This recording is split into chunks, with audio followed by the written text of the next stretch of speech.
रायबरेली को आज ऐसा पर्यावरणीय पार्क मिला है जहां बच्चों, बुजुर्गों और महिलाओं के लिए तो बहुत कुछ है ही। यहाँ रायबरेली की सांस्कृतिक और ऐतिहासिक विरासत भी नजर आएगी।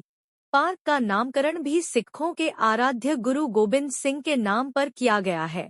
राज्य मंत्री स्वतंत्र प्रभार दिनेश सिंह के प्रयासों से निर्मित इस पार्क का उद्घाटन करने पटना साहिब गुरुद्वारे के जत्थेदार बलवंत सिंह यहां पहुंचे थे।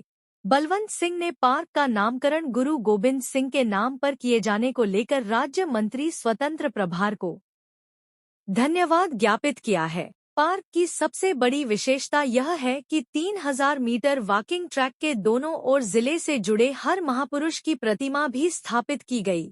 हम बता दें कि आज लोकार्पित गुरु गोबिंद सिंह पर्यावरणीय पार्क सिविल लाइन में कलेक्ट्रेट दफ्तर के सामने बनाया गया है। इस पार्क में 3000 मीटर के वॉकिंग ट्रैक के साथ बहुत ही सुंदर फव्वारा, बच्चों के लिए झूले, ओपन थिएटर, योगा पार्क और महिलाओं के लिए वात्सल्य पार्क जहां गर्भवती महिलाएं योगा कर सकेंगी। राज्य मंत्री ने पार्क के लोकार्पण अवसर पर भावुक होते हुए कहा, मैं चाहता तो राजनीतिक लाभ के लिए इसका नामकरण वोटों को ध्यान में रखकर करता, लेकिन तब शायद इतना राजनीतिक लाभ मुझे न मिलता जितना गुरु गोबिंद सिंह के नाम पर नामकरण करके मुझे खुशी मिली है।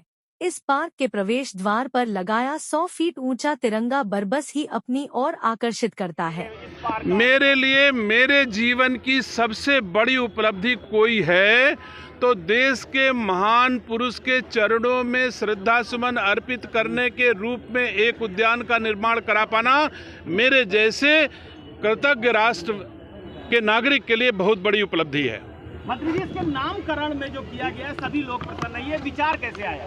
निसंदेह मैं समझता हूं कि ये विचार किसी भी राष्ट्र के प्रति सोचने वाले व्यक्ति के हो ही सकते हैं, इसमें कोई दो राय नहीं है।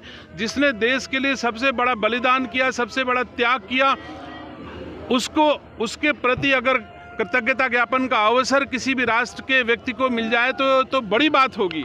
मंत्री, क्या लागत रही है इसकी? लगभग लागत तो विभिन्न चरणों में मैं अभी निकाल नहीं पाया, क्योंकि विभिन्न चरणों में जैसे जैसे जरूरत पड़ती गई वैसे वैसे इसकी धन की स्वीकृति की गई।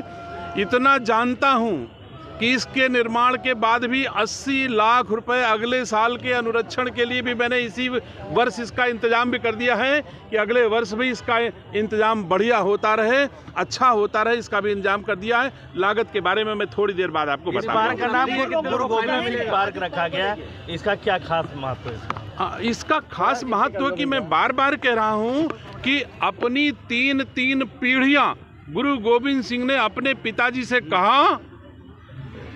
और थोड़ा पीछे चलता हूं, औरंगजेब के ज़माने में मुगल लोग जब कश्मीर के ब्राह्मणों से रोज 50 किलो जनेऊ मांगते थे, उस समय सनातन धर्म के लोग जो कश्मीर के निवासी थे, उन लोगों ने जाके गुरु गोबिंद सिंह से कहा कि साहब इससे बचत करिए किसी तरह। तो औरंगजेब ने कहा कि ऐसा कोई राष्ट्र का व्यक्ति आकर के मुझसे कहे कि मैं